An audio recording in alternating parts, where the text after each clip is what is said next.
Il existe deux types de tests.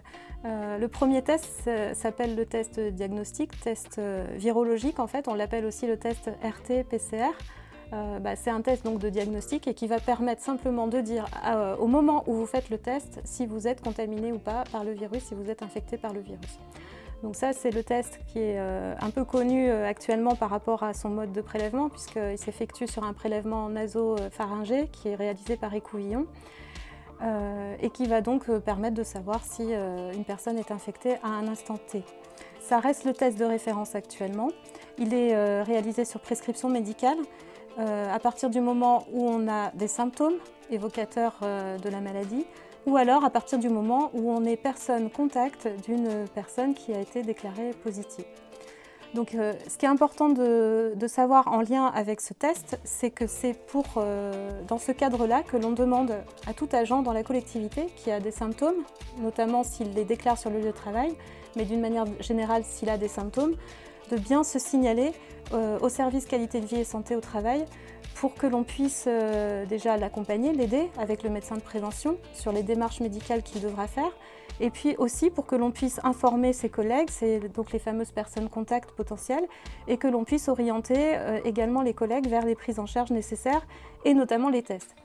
Les tests vont permettre, s'ils sont négatifs, que tout rentre dans l'ordre et qu'on puisse donner un message rassurant à l'entourage.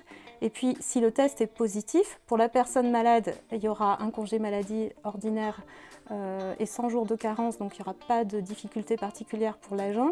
Et puis pour les personnes collègues, on va pouvoir du coup mettre en place avec eux les mesures de prévention nécessaires et aussi éventuellement, si nécessaire, le nettoyage des locaux, voire même la fermeture des locaux si la contamination est importante.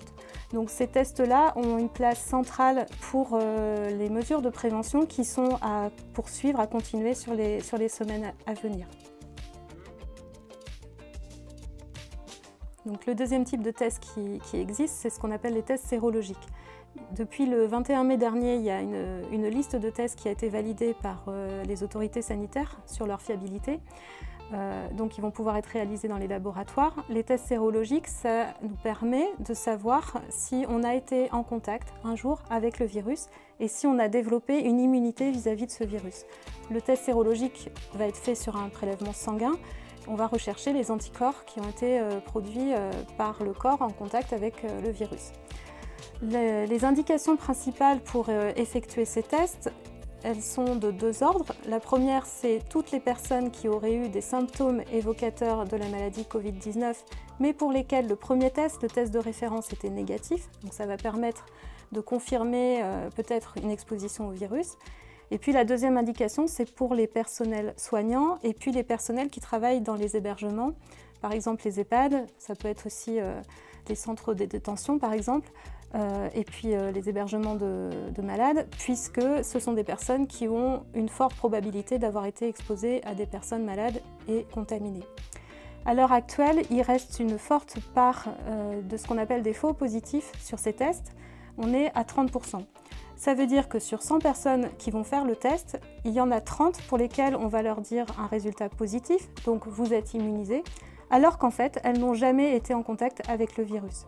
Donc il faut encore rester prudent sur les résultats de ces tests et leur interprétation, parce qu'elles pourraient générer un faux sentiment de sécurité, de non-transmission du virus, et du coup une baisse de vigilance sur les gestes barrières qui reste toujours à maintenir en permanence.